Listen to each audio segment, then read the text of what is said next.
продават ги на либийците. И на либийците ги продават по $2000.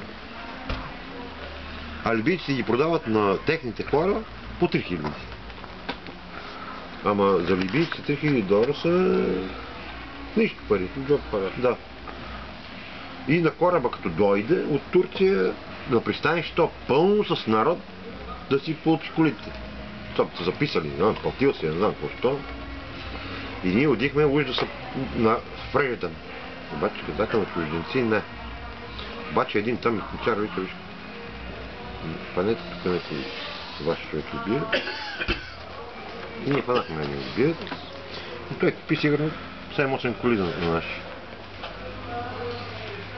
Всеки ден ovaj човека се записва.